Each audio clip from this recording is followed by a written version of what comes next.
ये ट्रेन पास हो रही थी, उसी की वजह से शायद हमारी ट्रेन जो है वो डिले हुई। सब लोग देख रहे हैं कि हमारी ट्रेन क्यों नहीं है, क्योंकि आने वाली थी ट्रेन वो 11:20 को, लेकिन अभी 11:25 हो चुके। तो ट्रेन वगैरह यहाँ पर लेट होती नहीं है यूजुअली। मैंने आपको बताया कि जापान का, अगर मैं बता दूँ यहाँ का कल्चर, अगर ट्रेन कभी लेट होती है तो आप जो स्टेशन मास्टर है तो वहाँ से डिले सर्टिफिकेट ले सकते हो, जो कि आपको काम आएगा अपनी कंपनी में दिखाने के लिए कि भाई मैं फालतू के फेंक नहीं रहा हूँ, मेरी ट्रेन सच में डिले हुई थी, ये रहा सर्टिफिकेट। तो आप थोप के ऐसे रख सकते हो कि भाई हाँ, इसकी वजह से मैं हुआ था। चलो आ गई ट्रेन, चलते इसे। खाली पड़ी है तो जगह मिल जाएगी आराम से, क्योंकि सुबह 8 बजे का माहौल एकदम अलग ही लेवल पे होता है। वहाँ पे तो मौत का मंजर नज़र आता है। मेरी अगर आपने वीडियो नहीं देखी वो वाली, जिसमें मैंने सुबह का दर्दनाक मेट्रो स्टेशन के हाल बताए, तो ज़रूर जाके देखना, मैं डिस्क्रिप्शन में डाल दूँगा। चलिए अभी ये वाली ट्रेन में एंटर करते हैं। जगह तो नहीं मिलेगी, खड़ा रहना पड़ेगा, लेकिन ठीक है, जगह तो है सांस लेने के लिए। तो मैं पहुंच गया हूँ मैं अभी ऑफिस के स्टेशन पे, और यहाँ से बस 10 मिनट का वॉक है, तो अभी निकलेंगे। चलो चलते हैं। 2 घंटे सो गया था मैं मस्त। ओ भाई साहब, ये तो बेइज्जती वाली चीज़ होगी, इनसफिशिएंट फंड्स की वजह से अब ब्लॉक कर दिया उसने मुझे। तो ये रिचार्ज करना पड़ेगा मुझे, जो अपना मेट्रो कार्ड है ना उसको रिचार्ज करना पड़ेगा। चलो कर लेते हैं। तो कुछ 572 येन था मेरे मेट्रो कार्ड में, जो कि है पासमो, और यहाँ पे मुझे 700 येन कुछ लगते हैं ऑफिस आने के लिए।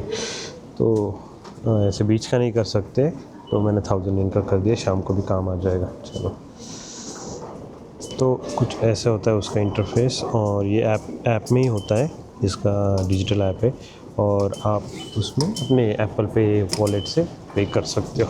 मैंने कर दिया और अभी निकल गए। अभी अगर इस टाइम पे देखोगे तो ऑफिस के आजू बाजू में भीड़ जो है वो ऑफिस वालों की नहीं है, वो जो कैजुअल यहाँ पे इधर उधर जाने वाले लोग हैं। मैंने नोटिस किया कि मोस्टली बुज़ुर्ग लोग जो हैं वो सारे थे अभी, बाकी तो कोई नहीं दिख रहा है। यहाँ पे देखो मॉर्निंग ब्रेकफास्ट मिलता है 11 बजे तक, एक टोस्ट, कॉफ़ी, ड्रिंक, और साइड में कुछ सलाद वगैरह भी ले सकते हो। ट्राई करूँगा कभी जल्दी आया तो, लेकिन यहाँ जल्दी आना पॉसिबल ही नहीं होता, बहुत लेट होता है हमेशा।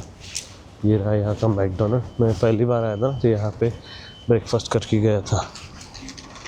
अच्छा लगा। ये डॉग देखो, उसको पूकी डॉग देखो, वो वाला कितना प्यारा है।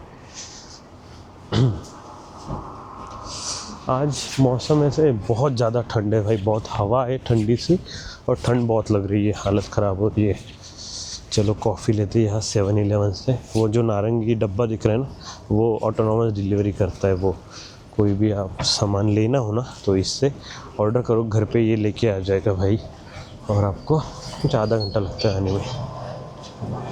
कप डालोगे ना इस कॉफ़ी मशीन में तो ये अपने आप ऑटोमेटिकली डिटेक्ट कर देता है कि कौन सा कप है, किस तरह की कॉफ़ी इसको बनानी है। बस आपको इंटेंसिटी पूछना नॉर्मल चाहिए या फिर स्ट्रॉन्ग चाहिए। तो बढ़िया टेक्नोलॉजी। और ये वाला तो वो नॉर्मल वगैरह वो भी नहीं पूछता, ये सीधा बस रख दो। इसमें आप बाकी के भी लाते वगैरह कोई सा भी लेके आके कप के हिसाब से ये डिटेक्ट कर लेता है। फिर हर कन्वीनियंस स्टोर में ऐसे एक वाटर हीटर होता है, जैसे कि अभी ये वाला है, इसका टेम्परेचर जो है पानी का वो 98 डिग्री है, जैसे रखा हुआ होता है। तो लोग यहाँ से अंदर में, आपको पता होगा कि यहाँ पे आपको पता होगा कि जापान में कप नूडल्स जो है कप में आते, उनका बहुत क्रेज़ है। तो ऐसे गर्म पानी उसमें बस डाल दो, आपका लंच या जो भी स्नैक्स वगैरह जो भी है वो हो जाएगा आराम से। चलो कॉफ़ी बन लीजिए, ये हमारी कॉफ़ी। तो जो कॉफ़ी के प्राइसेस है वो, अगर मैं जैसे रेगुलर लेता हूँ छोटी वाली, तो 140 येन की पड़ती है, मतलब 65 रुपये मान लो भारतीय। और अगर मैं जैसे आज मैंने ये बड़ी वाली ली है एल साइज़, तो ये आती है मुझे 220 येन की, यानी कि लगभग 130 रुपये। तो हाँ, तो जापान के हिसाब से देखा जाए तो रीज़नेबल है काफ़ी। इवन अपने यहाँ पे भी कॉफ़ी देखो तो स्टारबक्स वगैरह में बहुत महंगी मिलती है, लेकिन जापान का जो स्टारबक्स है उसमें कॉफ़ी काफ़ी रीज़नेबल है। जैसे 400-500 येन में हमको कॉफ़ी मिलती है यहाँ पे, और इंडिया में 400-500 रुपये में। तो इंडिया में बहुत ज़्यादा महंगी है देखा जाए तो। अरे गम सिरप डालना तो भूल ही गया मैं। ले ली भाई मैंने अपनी कॉफ़ी तैयार करके, अभी चलूँगा 10 मिनट पीते पीते मस्त ऑफिस में। और यहाँ का अगर मैं कॉफ़ी कल्चर बताऊँ आपको तो बहुत अलग है। मतलब अभी जो मैं तो एज ए इंडियन गर्म कॉफ़ी लूँगा ठंड में, ऑफ कोर्स ऑब्वियस सी बात है। लेकिन जापान के जो लोग हैं वो क्या करते हैं कि भाई इतनी ठंड में भी आइस्ड कॉफ़ी लेंगे भाई साहब, मतलब इमेजिन नहीं कर सकता। मैं तो देख के मेरे गले में ठंडक पड़ जाती कि भाई ये क्या ही ले लिया तुमने, इतनी ठंड में कौन लेता है। इवन बर्फ़ में भी मैं गया ना काफ़ी बार, गाला वगैरह ऐसे स्नोबोर्डिंग वगैरह कहीं घूमने गए ना, उस टाइम पे भी देखता हूँ भाई बर्फ़ में ये लोग आइस्ड कॉफ़ी लेके चल रहे हैं, पता नहीं अलग ही। और इवन आप किसी भी रेस्टोरेंट में जाओ यहाँ पे जापान में, वहाँ पे भी ये लोग जो पानी मिलता है रेगुलर, वो टेम्परेचर जो है उसका बर्फ़ डाल के देते, पता नहीं क्या ही अलग ही लेवल का क्रेज चल रहा है यहाँ पे। लो मेरी सिग्नल खुला है तो रुक जाता हूँ, अगले सिग्नल में जाता हूँ। ये देखो ये कितनी प्यारी सी गाड़ी है यहाँ पे, विंटेज कार है शायद। एक दादी और दादाजी बैठे हैं। हाँ तो मैं बता रहा था कि भाई यहाँ पे इवन किसी भी रेस्टोरेंट में जाओ, आप कहीं पे भी जाओ, ऐसा ज़रूरी नहीं कि इस एरिया में उस एरिया में, लेकिन कहीं पे भी जाओ आपको ऐसे ठंडा पानी मिलेगा। शुरुआत में तो अजीब लगता था, मैं अलग से मांग लेता था भाई कि मुझे थोड़ा गर्म पानी दे दो या फिर रेगुलर वाटर दे दो। लेकिन अभी आदत लग गई है थोड़ी सी, अभी यूज़ टू हो गए तो अभी चल जाता है। लेकिन मैंने पढ़ा था, अब पता नहीं ट्रू है या नहीं, लेकिन कुछ ऐसा है कि ये लोग ठंडा पानी इसलिए पीते हैं क्योंकि उसको बर्न करने में थोड़ी ज़्यादा कैलोरी लगती है। 3-4 क्या जो भी होगा, माइनर जो भी अमाउंट होगी, लेकिन कैलोरीज बर्न होती है उससे ठंडा पानी पीने से। तो इसीलिए ये लोग ठंडा पानी पीते हैं। पता नहीं कितना सच है क्या है, लेकिन होगा भाई, ये लोग दुबले पतले ही होते, सारे फिट ही होते, तो होता होगा कि उससे बर्न होता हो। कंटिन्यू आप दिन में कितने बार भी पानी पियो, 5-6 बार भी पी रहे तो भी आप काफ़ी बर्न कर लेते हो ना। तो इसलिए यहाँ पे वो हेल्दी रहने का कल्चर, तो उसके पीछे ये रीज़न हो सकता है। ये देखो नीचे ऐसे कुछ नज़ारा है, मैंने आपको दिखाया पिछले वीडियोज़ में। मैं उस साइड से भी आता हूँ कभी कभी, और वहाँ से अगर आऊँगा तो ये पूरा चढ़ के एक एलिवेटर है वहाँ पे मॉल में, तो वहाँ से होके इजीली पहुँच सकते। लेकिन मुझे कॉफ़ी लेनी थी इसलिए मैं इस साइड से आ गया, जो कि ये जंगल का रास्ता है। ये देखो यहाँ बैठने वगैरह के लिए इतना अच्छा सुविधाएं की हुई है ना सारा, लेकिन बैठने के लिए लोग ही नहीं है, लोगों के पास टाइम ही नहीं है, कुछ भी कह लो। लेकिन पार्क में अगर छोटे बच्चे दिखते हैं, लेकिन वो भी लिमिटेड टाइम तक, शाम को 2 घंटे कुछ खेलते हुए दिखेंगे, बाकी टाइम तो खुला ही पड़ा रहेगा सारा।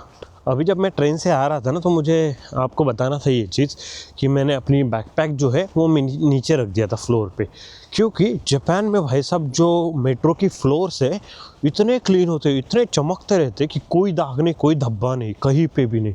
और through out the metro, okay, और सारी मेट्रोज जितनी भी यहाँ पे दौड़ रही है हर जगह इतनी क्लीन होती, इतनी चमकती रहती है, कोई कचरा नहीं दिखेगा कहीं पे, कोई दाग धब्बे नहीं, कहीं ना कोई विमल थूका हुआ है ऐसे कहीं पे भी नहीं दिखेगा, और कहीं से बदबू आ रही कुछ भी नहीं। पूरी थ्रू आउट मेट्रो आप स्टार्ट टू एंड जाओ, पूरा सेम आपको क्लीन दिखेगा। मैंने तो फिर क्या किया, अपनी जो बैकपैक है वो थोड़ी सी हेवी थी तो मैंने नीचे रख दी थी फ्लोर पे, कुछ नहीं होता। और मैं अकेला नहीं था, और भी कुछ लोग थे जो कि फ्लोर पे बैकपैक वगैरह सामान रख देते आराम से। मतलब आज जगह थी मेट्रो में इसलिए, नहीं तो इतनी पैक रहती कि क्या ही, सांस लेने के लिए जगह नहीं रहती, क्या ही सामान रखोगे तुम। तो ये अब चीज़ मुझे शेयर करनी थी, और हर जगह ऐसे होना चाहिए भाई। पब्लिक प्लेस में आप सिविक सेंस रखोगे तो क्लीन ही रहेगा। ऐसा नहीं है कि अभी ये काम जो है वो जो मेट्रो वाले लोग हैं वो हर रोज़ साफ़ करने आते, ठीक है वो तो आते ही, उनका काम है, लेकिन एज अ पब्लिक ये जो लोग हैं इतने अच्छे से मेंटेन करते, इतने अच्छे से रखते, कहीं पे कूड़ा नहीं डालेंगे, कहीं कुछ गलत नहीं हो। एक बार तो मैंने देखा था एक बंदे के हाथ से कुछ ड्रिंक था उसके पास, ग्रीन टी या कुछ था, वो गिर गया था, उसने अपने मफलर से साफ़ किया था लिटरली। मेट्रो में मैंने अपने आँखों से देखा था, मफलर से साफ़ किया भाई उसने अपने यहाँ पे। तो मुझे लगता है कुछ ऐसे होता तो आई डोंट थिंक कोई करता साफ़। मफलर तो छोड़ दो भाई, कोई उसको साफ़ भी नहीं करता, और 4 लोग उसमें से पैर देख के निकल जाते, लेकिन कोई भी नहीं देखता। तो ये जो बात है ये थोड़ी अपनी सिविक सेंस वाली बात है या फिर मेंटेलिटी की बात है, लेकिन करना चाहिए यार, लोगों ने सीखना चाहिए थोड़ा सा। चलो तो अभी मैं ऑफिस पहुंचने वाला हूँ। लंच वगैरह तो मैंने कर लिया था, घर से ही करके आया। तो मेरी जो कंपनी है वो एक स्टार्टअप है, अनलाइक बाकी बड़ी कंपनियां तो यहाँ पे फ्लेक्स टाइम वगैरह सब होता है। यूजुअली जापान में ऐसा आपको मिलेगा नहीं कि फ्लेक्स टाइम या फिर वर्किंग आवर्स अपने हिसाब से मैनेज करने वाले कंपनीज ज़्यादा मिलेगी नहीं। लेकिन बीइंग जापानीज स्टार्टअप यहाँ पे थोड़ा सा हमको एडवांटेज है। और अगर आप बड़ी कंपनीज कोई भी पूछ रहे, मैं नाम नहीं लेता, लेकिन बड़ी कंपनीज कोई भी देखोगे जापान में तो मुश्किल है आपको ऐसा फ्लेक्स टाइम या फिर इतना सारा छूट मिलेगी कहीं पे। तो स्टार्टअप्स में मिलती, तो अगर आप जापान आ रहे हो तो ऐसी कंपनी देखो जो आपको छूट दे, क्योंकि मेरा रिमोट वर्क इतना फ्लेक्सिबल है, मैं घर से भी काम कर सकता हूँ, कहीं से भी पूरे जापान में कहीं भी जाके बैठ सकता हूँ और काम कर सकता हूँ। हार्डवेयर डिपेंडेंसी नहीं हो तो। बाकी तो खुद का काम तो खुद को करना ही पड़ता है भाई, कहीं पे भी रहो आप, जापान में रहो या नाइजीरिया में रहो, ठीक है। चलो, और ऐसे बड़ा यहाँ पे देख रहे होंगे, ये मेरे ऑफिस का एरिया है, तो यहाँ पे ऐसी कोई बड़ी हाई राइज बिल्डिंग है ऐसा कुछ नहीं है। नॉर्मल एक छोटा ऑफिस है हमारा, और एक शिनागावा जो कि टोक्यो इमिग्रेशन ऑफिस जहाँ पे, वहाँ पे भी एक ऑफिस है। ये देखो यहाँ पे एक ये वेट क्लिनिक है, कितना बढ़िया उन्होंने आर्ट बनाया हुआ, वॉल आर्ट है, एक बिल्ला और कुत्ती बनाए, एक कुत्ता और बिल्ली बनाई हुई है, बढ़िया। और कहीं पे भी कचरा नहीं देखोगे, ये देखो अब ये पब्लिक रोड है, कहीं पे भी कोई भी कचरा, दाग धब्बा, कुछ पानी गिरा है, किसी ने कुछ फेंका है, कुछ भी नहीं, बहुत क्लीन रहता है। आपको एक बात बताओ, ये है ना, ये जो फुद्दू सा ये बस स्टॉप है यहाँ का, दिख रहा है कहीं से भी, यहाँ पे आके बस रुकती है और यहाँ से लोग चढ़ते थे, इतना छोटा सा बस स्टॉप है। और रात को तो उसी के पीछे, ठीक है, एक लाइट रखी हुई है, नहीं तो किसी को भी पता नहीं चलेगा कि यहाँ पे बस स्टॉप है। ऑटम में ये बहुत बढ़िया लगता था, मैंने एक वीडियो डाली है पिछली, ऑटम में जब ऑफिस आया था, बहुत सुंदर थी ये वाली स्ट्रीट, दोनों तरफ से वो जो ऑटम के ट्रीज़ है ना वो थे। अभी तो चलो सूख गया पूरा, ऑटम में बढ़िया लगता है। तो देखो ऊपर वो मिलिट्री हेलीकॉप्टर, पता नहीं 2 दिन से यहाँ पे चक्कर मार रहे हैं, कल भी देखा था मैंने सेम टाइम पे, इसी में पता नहीं। चलो अभी मैं ऑफिस पहुँच चुका, अपना काम कर लेता हूँ, मैं आपको मिलता हूँ थोड़ी देर बाद, चलो बाय।